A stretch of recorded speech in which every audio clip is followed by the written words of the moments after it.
The Bankstown line, a hot topic over the recent few weeks, as it's set to close in just a number of months to be converted to Sydney Metro services to extend from the existing Sydney Metro City line down towards Sydenham, then to be extended on towards Bankstown. This means converting an 120-year-old train line down towards Bankstown. Now let's rewind back to the beginning. Why is the Bankstown line being shut?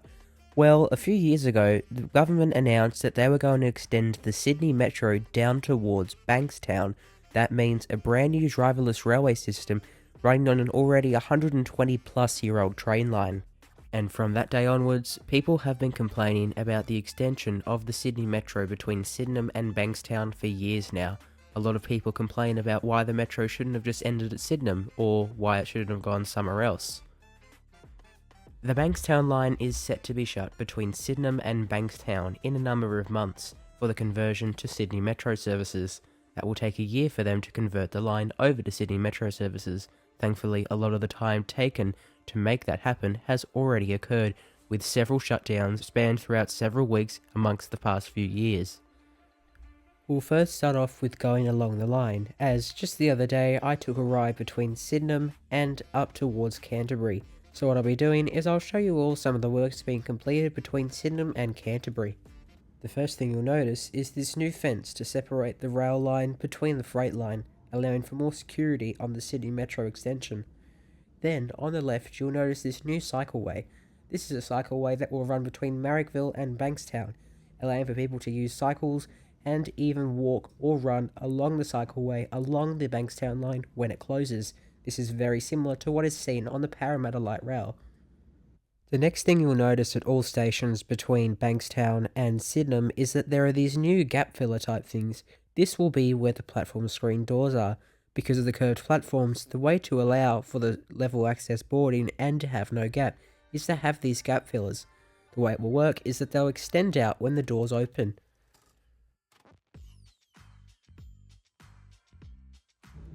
We then work our way down the line towards Dulwich Hill, which has received one of the biggest upgrades between Sydenham and Bankstown.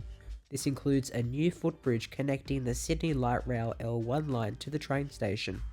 I find it quite interesting how there is none of these special fences that were installed further along the line here at Dulwich Hill. I wonder if they will end up installing them there, although I do kind of hope they don't, as it is a great spot for freight spotting. Let me know in the comments below if you have any information on the fence installation at Dulwich Hill. As we leave Dulwich Hill station, I'm reminded by the light rail line located in the distance over there. That is the L1 Dulwich Hill light rail line that runs between Dulwich Hill and the city. Thankfully, that line is obviously being kept and will be a good interchange for metro passengers in the future. This train will stop at Hurlstone Park. And, as you heard there, we are on our way into Hurlstone Park Station, another station that has received a fairly major upgrade. It consists of the existing gap fillers at Marrickville and Dulwich Hill, as well as a new set of stairs on both platforms and lifts. One thing I forgot to mention is that every station on the line will become accessible with lifts. Another very interesting fact about Hurlstone Park is that it's one of the only stations in New South Wales that still has the original City Rail seats, as seen here. One other thing is that a lot of the stations on the line are receiving these new see-through sort of fences, which definitely make it harder to freight spot. Let me know what you think of those fences in the comments below. We then make our way into Canterbury Station, where I'll be taking a ride in the new lift, as well as taking a quick look at what's been done at Canterbury Station.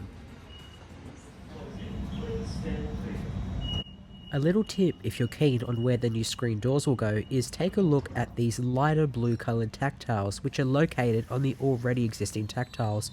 You also notice this little grey line above the yellow line. This is where these new gap fillers and where the platform screen doors will go. Unfortunately, at the moment I haven't recorded a full train journey between Bankstown and Sydenham.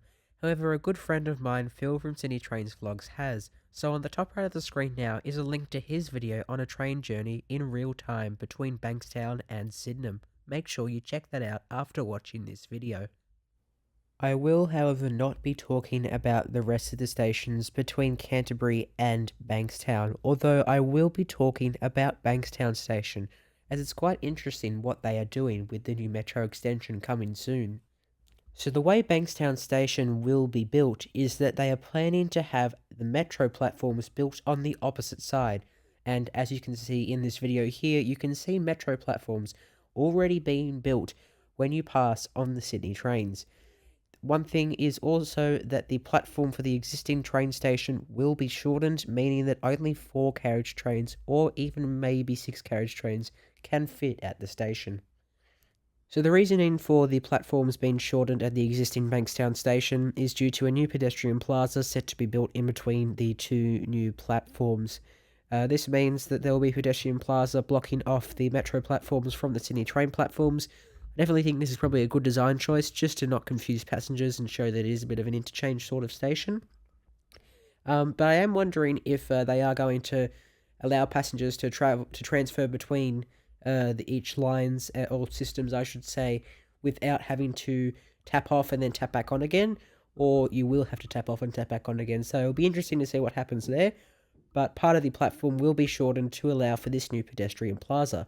The line that will run on Sydney Trains' network once the line is closed between Bankstown and Sydenham is the new T6 Bankstown shuttle, or what I call the T6 poop line, because it literally is the colour of poop. But anyways, we are expecting to see 4 carriage trains run on the line every 10 to 15 minutes, backwards and forwards.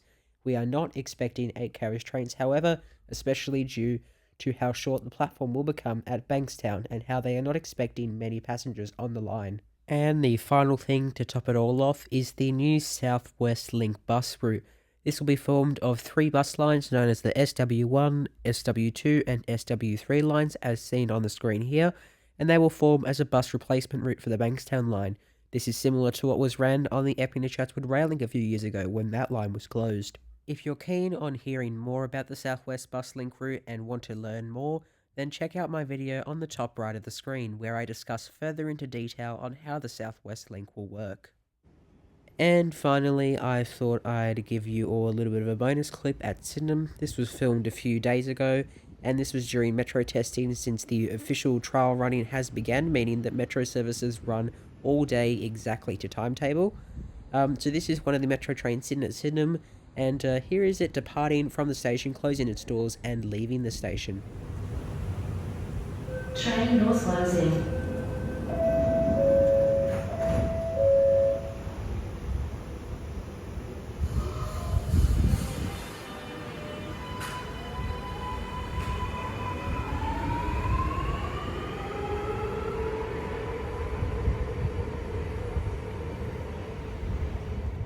And that means that in just a number of weeks, on Sunday the 4th of August, we get access to this brand new metro line running underneath the harbour. I definitely cannot wait for this line to open and will be making heaps of videos on it. One thing I will also add is that I have a secret video coming up soon. I've actually been keeping this video secret for about 10 months now, as I wasn't allowed to post it. It is on a tour of a metro station that no one has ever seen before. I get to see the station being constructed and what it's like down there, so stay tuned for that video that I made nearly a year ago, but it will be re-edited to fit today's standards that will come out in a number of weeks. And that sums up the video on the Bankstown line closure and how it will work.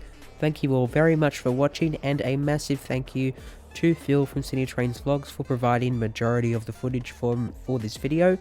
The link to his YouTube channel is in the description below, and some of the videos I used as well.